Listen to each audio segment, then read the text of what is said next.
Welcome to Untitled Guitar Works Studios, and today at OGW we're going to be talking about some of the equipment I use to make these videos. So pretty self-explanatory intro there.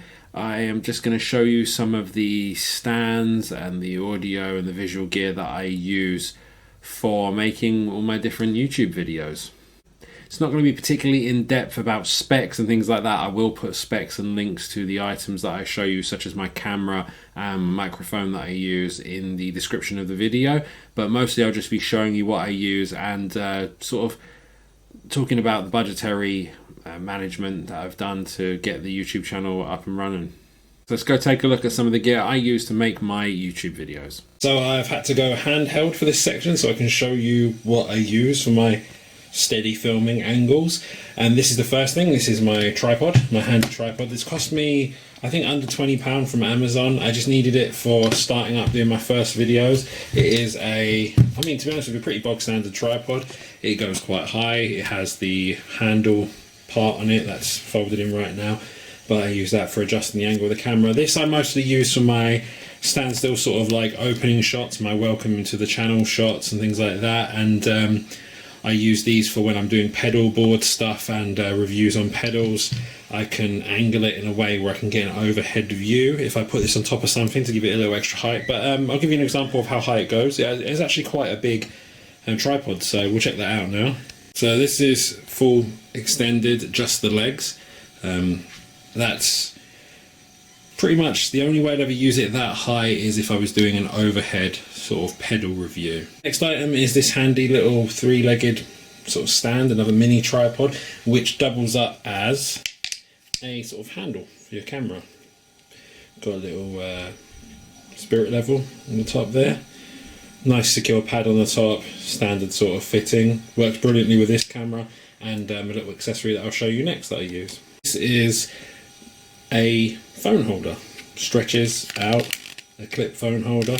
I use this with my iPhone. I have an iPhone 8 Plus, not the newest one, but good camera, solid function for recording, and yeah, this does the job for my camera quality stuff. Like it's just as good quality as my camera, my Panasonic that I use, and it's yeah, handy. Newest addition to my collection is this little thing here. This is a special, this is kind of an unboxing video as well. Wow, I might get onto a YouTube thing with unboxing, that'd be kind of cool. But yeah, this is a little attachment that can go on top of other things. This could actually go on top of my tripods, either one of them, but this is what came with the mystery item, which will now be a mystery. It is a clamp, a camera clamp. It has 1, 2, 3, 4 points you can attach things to it. This is excellent piece of kit for just clamping onto a stand or clamping onto a desk, and I've even tried it clamping onto a guitar headstock. It's not great for it because it's quite heavy. It's very, very heavy, and it kind of left a bit of a mark on the headstock of one of my guitars, so I would maybe use this with a bit of cloth in between just to protect the finish on your guitar. But yeah, really handy piece of kit that I've been using for a little bit, getting used to it. It will feature soon in a video. I have some uses for it, but yeah, handy piece of kit. Check them out. Again, Amazon. I think it cost me 15 quid, roughly. Now we've switched over to my phone so I can show you my camera. This is my Panasonic. As you can see, it's the HG C1000s, Full HD, super powerful, fantastic camera. It's been with me for a while. I've used it for a long time. It's just been a workhorse for me. I took this on like a honeymoon. Me and my wife went on a big tour of Canada on our honeymoon, and this was just a godsend. We have so many high quality, awesome videos from that break because of this camera. I won't go into specs and details because it's not a guitar or a pedal, so I won't know much about what any of it means, but I will put a link to the specs in the description of the video so you can check it out if you like it. Honourable mention, but another essential, is this is the remote for my camera. Very handy when I'm doing a little bit of recording. When I was doing the pick video, it was handy just to have it out of shot so I could quickly switch to pause the recording and switch over to the next thing, especially when you're doing lots of reviews and lots of sections on an item, like maybe my pod. I had to do a lot of stopping and starting to go through each setting. This was really handy to have. Back on the Panasonic for this section, but I have not been using a mic for the whole of this video because I've just been recording handheld, so it's been fine using the sound of the camera. But if I am using a mic, this is the mic I use. The Akg C1000s. It was a newer type model. It does require fountain power or batteries. It has batteries in it right now. This is an amazing microphone, shotgun mic for recording video, audio for the videos, and it's fantastic. Apparently very useful for brass section stuff. Acoustic guitar apparently is pretty cool. I've used it against the speakers of my studio setup for the demos of any of the pedals I've run through my DAW, and this has always picked things up really nicely. It's not a specifically like lavish mic. It's not a super expensive mic. I think you can pick them up online for £100 or so still, these models. But yeah, I've got like 2 of these, and this one I use all the time for videos. Is excellent. I would recommend them to anyone for production. Inexpensive but really quality. AKG, can't really go wrong. Yeah, love it. You should never overlook a high quality audio video cable. This is an XLR2 mini jack. Fantastic cable I picked up from Amazon, I think for between £8 to £10. Does the job brilliantly. I've got a couple of them. Always good to have redundancies, backups. And yeah, this is what's a really handy piece of kit for me, because it helps me hook up my C1000s to my camera. Final thing I almost forgot to look at was this handy little piece of kit. This is my little mic stand that I use. Pop the mic inside this, have it on the desk, usually by a speaker or by me. This is really handy also for having it sort of by amps, especially if it's like a little combo. You can catch the speaker really nicely, the angle. But yeah, this is perfect. This is the clip that came with the C1000s. It stays on there because that's all I really use this for at the moment. But I have used this with my bigger mic, my Perception mic, which I do my voiceovers with, which I'll show you next. Like I said, if I'm doing voiceover, I use this, my Akg Perception P220. This is a great mic.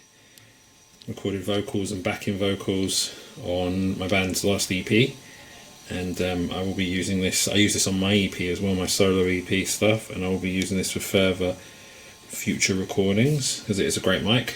Pretty inexpensive, I think in the 200 odd range for this mic with the cradle, which is actually on my mic stand. I'll try and get a good shot of that. This is a little piece of kit I bought, an extra thing, which is really cool. I use in the studio a lot, and I do have it around. It's a little headphone hanger for a mic stand.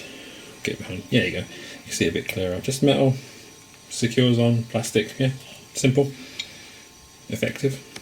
Excuse the mess on the table. I've got some production stuff out that I'm doing for some recording. This is the cradle for the P220 and my little Pro pop shield that I use. Those are all just little things I use for voiceover. This is just a bit of a rough mic stand that I got for ages, I think free from a studio. Someone gave it to me, and yeah, I just have it permanently set up in case I need to do any online calls or record any voiceover. So that's my main essential things that I need for recording, for my stands and mics and things like that.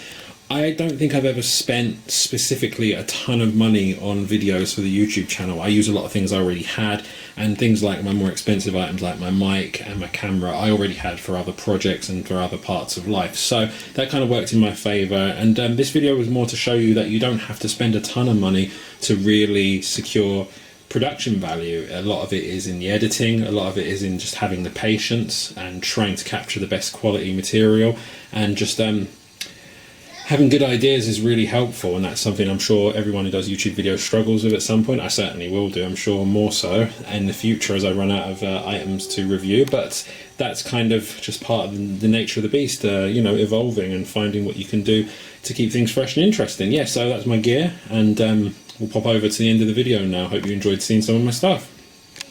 So that's a brief overview of what I use generally for every video. As you saw, my new clamp, stand sort of clamp for the microphones and cameras.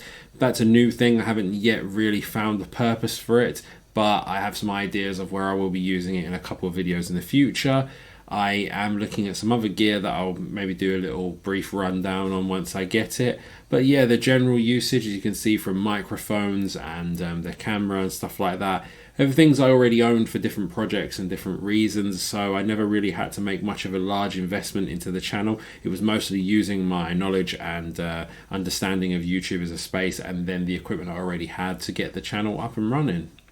So that's a small taste of the things that I use to make these videos. Hopefully that gives you a little bit of have an idea of some of the efforts I go to try and make sure these videos are great. As you can see from the section where I was showing you the gear, that was daylight, and I'm in the night studio right now. So that was in the past. We did time machine it back to this morning when I recorded all that equipment.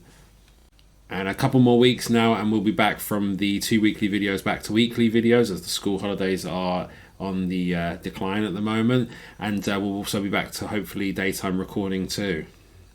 So if you like the video, drop us a like, hit the notification bell, subscribe to the channel, and just drop us a comment. Let us know what you think of the video. Let me know if there's any cool gear I can get my hands on. Give me some recommendation for things that will make the video cooler, some different angles, maybe some different editing, just some things that I'd like some feedback on.